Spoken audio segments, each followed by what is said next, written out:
Bonjour à tous et bienvenue dans ce cours de mécanique pour les classes de Terminal S. Aujourd'hui, nous allons étudier un système dans un référentiel galiléen en chute libre avec une vitesse initiale complexe. Donc c'est le 5e épisode. Je vous invite à regarder les épisodes précédents pour avoir les informations complémentaires. Qu'avons-nous fait précédemment ?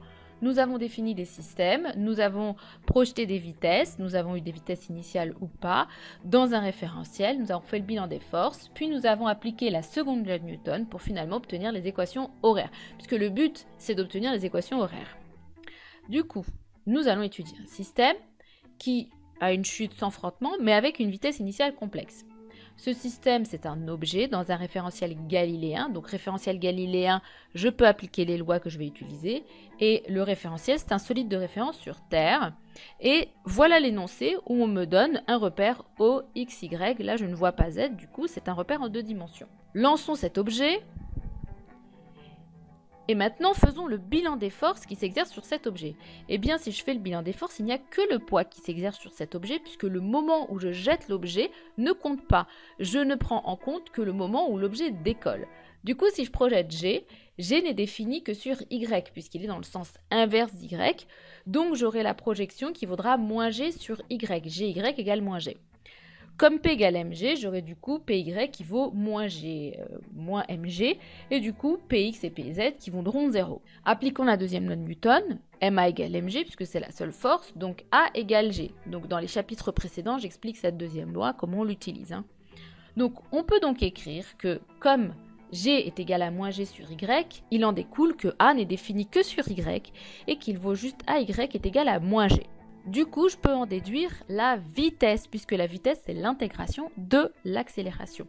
Donc, rappelez-nous des intégrations. L'intégrale de 0, c'est une constante, et l'intégrale d'une constante, c'est fois le temps. Donc, du coup, l'intégrale de 0, ça va faire Vx0, Vy0 et Vz0.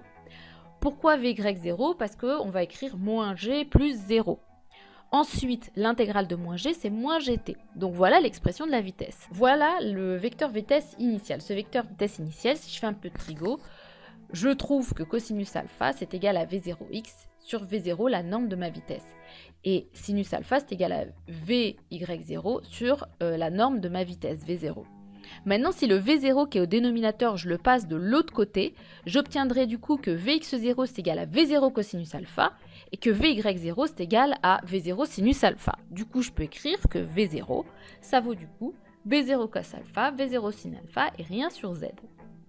Je n'ai plus qu'à remplacer dans l'expression. Je trouverai donc Vx qui vaut Vx0, Vy qui vaut moins Gt plus Vy0. Et Vz0. Donc maintenant, je les remplace par ce que je viens de trouver et je vais obtenir cette expression. Donc là, je fais juste, en fait, je remplace des termes par d'autres termes que je définis. Le plus important ici, c'est de bien projeter et de ne pas se tromper sur ces projections. Maintenant, si j'ai la vitesse, j'intègre pour pouvoir obtenir la position. Du coup, intégrons les intégrales. Donc l'intégrale d'une constante, on obtient constante fois t. Donc c'est ce que j'ai. V0 cosinus alpha, V0 cosinus alpha fois t. Pareil pour V0 sinus alpha, V0 sinus alpha fois t. Maintenant, 0, donc V0 cosinus alpha plus 0, moins Gt plus V0 sinus alpha plus 0, et 0, là c'est pour l'expression de la vitesse. Maintenant, quand j'intègre les 0, je vais obtenir x0, y0 et z0, c'est ce que je vois sur la position. N'oublions pas aussi que l'intégrale de t, c'est t carré sur 2, donc voilà pourquoi j'obtiens cette équation horaire de ce type-là. Du coup, on va juste remplacer l'expression de x0, y0 et z0 dans l'équation, et on obtient cette expression. Donc x de t est égal à v0 cosinus alpha fois t, donc x est linéaire tout simplement. Y de t est égal à moins gt carré sur 2 plus v0 sinus alpha fois t, donc là c'est une parabole puisqu'on a t carré et t, et il n'y a pas de composante sur z. Au bilan, on a fait exactement la même chose qu'aux épisodes précédents, on a défini notre système, on a fait notre référentiel, on a fait notre bilan des forces, on a posé la seconde loi de Newton, on a projeté le vecteur vitesse, mais cette fois-ci, le vecteur vitesse avait deux composantes, une sur x et une sur y, et en intégrant, on a obtenu les équations horaires. Effectivement, ça a l'air plus compliqué, mais en réalité, on ne fait que refaire à chaque fois le même protocole. Merci beaucoup de m'avoir écouté, et on se voit au chapitre suivant.